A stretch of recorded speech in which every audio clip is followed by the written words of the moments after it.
My name is Thomas Calloway.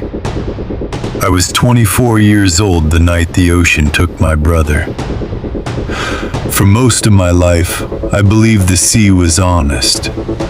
Dangerous, yes. Unforgiving, certainly. But honest. It showed you what it was. It didn't pretend. It didn't promise safety and then quietly take it away. I learned how wrong I was on April 14th, 1912, the night the RMS Titanic began to sink.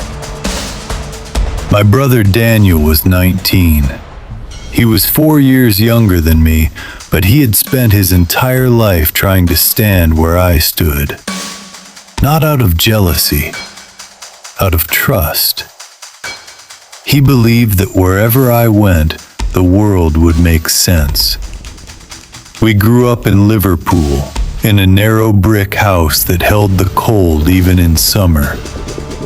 Our mother worked endlessly, her hands always worn, her voice always tired but gentle. Daniel never complained. He never demanded anything. He simply stayed close. When I received my wireless operator certification, it felt like I had escaped something invisible. Not poverty, not hardship, insignificance. Wireless was magic in those days. Invisible signals crossing impossible distances. Proof that no one was ever truly alone. I could sit in a small room and hear ships hundreds of miles away, hear men I would never meet, hear lives continuing in the dark. When I was assigned to Titanic, it didn't feel like a job. It felt like validation. Titanic was the largest ship ever built. People didn't just speak about it with pride. They spoke about it with certainty. They said it could not sink. Not might not. Could not. Daniel begged me to help him come. He didn't care what role he had. Steward, cleaner, anything.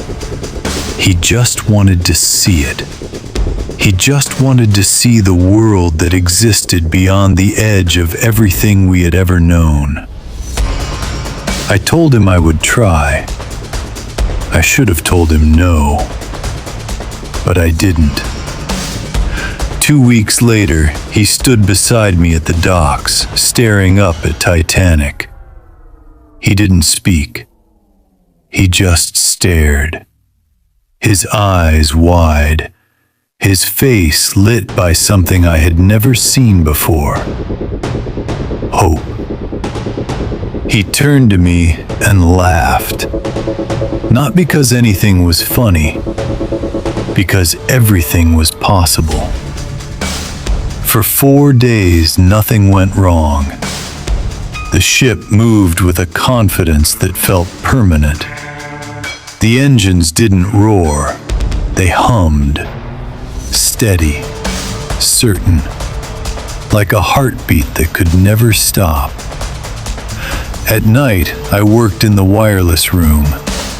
The air was warm from the machines, the headphones pressed tightly against my ears. Dots and dashes filled my mind. Messages from ships scattered across the Atlantic. Ice warnings, weather reports, personal messages from passengers to loved ones waiting in New York. Proof that the world was still there, still waiting. Daniel visited me whenever he could. He never interrupted. He just sat quietly, watching me work, watching me exist in a place that felt important. He asked me once if I ever got scared out there. I told him no. I told him nothing could touch us. He believed me. That's what breaks me now. He believed me. The ice warnings became more frequent on the fourth night. Ships ahead of us reporting heavy ice, large formations, dangerous waters. I wrote down the coordinates, passed them along, did my job. Titanic never slowed. Why would she? She was Titanic, unsinkable. The impact didn't feel like I expected. It wasn't violent. It wasn't sudden. It was gentle. A long, slow shudder. Like the ship had brushed against something it didn't fully understand. Most people didn't notice, but in the wireless room, something changed. Not in the ship, in the men. The captain entered, his face calm, too calm. He told us to prepare to send distress signals. That was the moment certainty died. I found Daniel near the lifeboats. The deck was still level, the air still calm, the illusion still intact. He smiled when he saw me. He trusted me to explain what he didn't understand. I grabbed his arm. I told him to get in the lifeboat. He hesitated. He asked me if I was coming too. I told him yes. I lied. There was space in the boat, enough space for him, enough space for survival. He stepped forward, ready, alive. Then we heard it, a child crying. A woman stood behind us, holding her daughter, her hands trembling, her face pale with fear. She couldn't lift the child high enough. She couldn't save her alone. Daniel saw her. He looked at me, and I saw it happen. The decision. Quiet. Complete. Irreversible. He pulled away from me, gently, like he didn't want to hurt me. He lifted the child into the lifeboat, helped the mother in after her. He stepped back, giving away his place, giving away his future. I couldn't speak. I couldn't stop him. He smiled at me, calm, certain, peaceful. "I'll catch the next one," he said. But there was no next one. We both knew it. We just didn't say it. The lifeboat descended. He watched it go. He watched his survival disappear into the dark. That was the last moment my brother was alive. The ship began to die slowly. The tilt increased. The lights flickered. The air grew colder.